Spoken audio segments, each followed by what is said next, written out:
Salut à tous, c'est Slay, j'espère que vous allez bien. On se retrouve tous pour une toute nouvelle vidéo sur The Crew Motorfest, qui est ma toute première vidéo. On va parler de ma découverte sur The Crew Motorfest, à savoir que j'ai l'édition Gold à l'heure actuelle sur le jeu. J'ai à l'heure actuelle, si je ne me trompe pas, on va regarder ensemble. Je ne sais plus c'est où, mais on va regarder. Je crois que c'est dans Pilote. Je ne peux pas voir, je crois, mon nombre d'heures de jeu. Si, je ne peux pas voir. Quand même. Ah si. Dans le Ubisoft Connect. On va aller, je vais vous dire ça. Statistiques, j'ai à l'heure actuelle sur The Crew Motorfest. Si le jeu vient, j'ai 55 heures de jeu à l'heure actuelle et j'ai 8149 km parcourus. Donc je pense que je suis dans l'état de vous faire un petit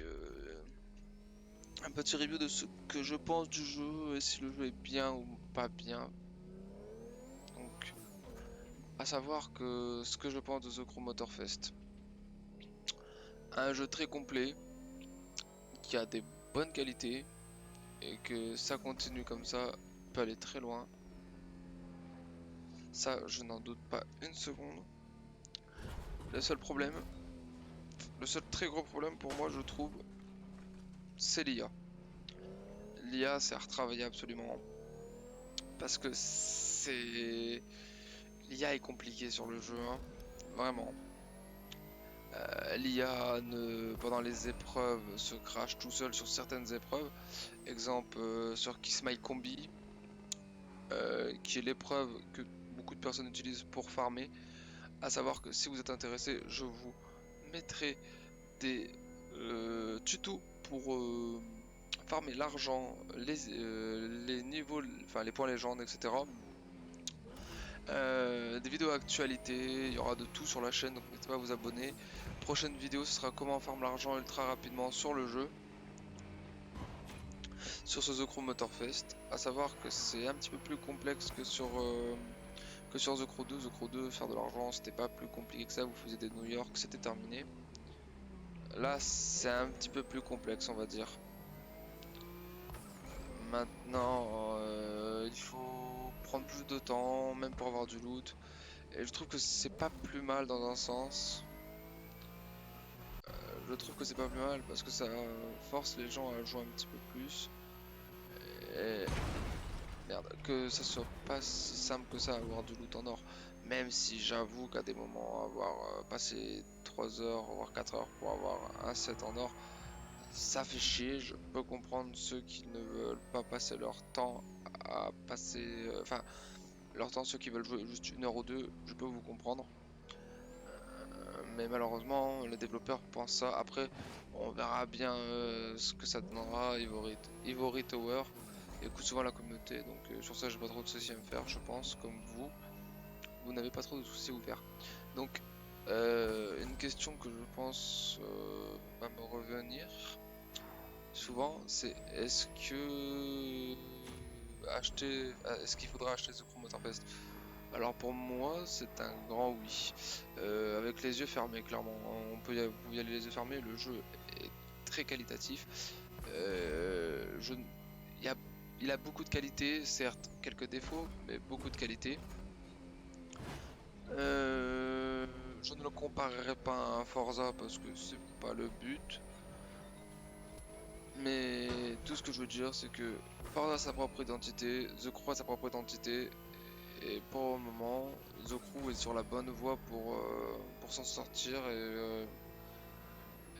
et se faire un très gros nom dans l'histoire du monde du jeu vidéo, même s'il avait déjà un petit nom avec The Crew 2, qui était quand même un très bon jeu de open world, enfin un jeu de course open world, excusez-moi.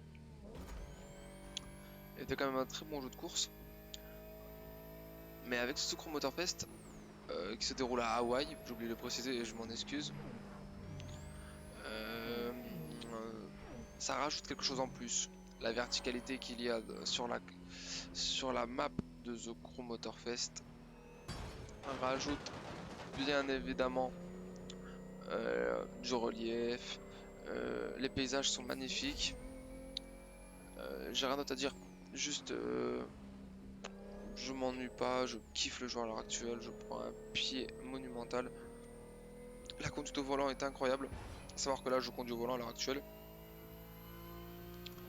Ma petite Toyota Supra à 50 ou à 80, je sais plus du tout. Je vais me faire insulter dans les commentaires. Il y a des grandes chances. À savoir que les sons de véhicules ont été retravaillés. Et ça, c'est un très grand travail. Parce que sur The Crew 2, les bruits de voiture, c'était pas trop ça. Graphiquement, le jeu a évolué aussi. C'est là qu'on voit quand même que le jeu est passé sous un nouveau moteur graphique et qu'il est très joli. Il y a eu un très gros travail de fourni et que demander de plus quand on aime cette licence.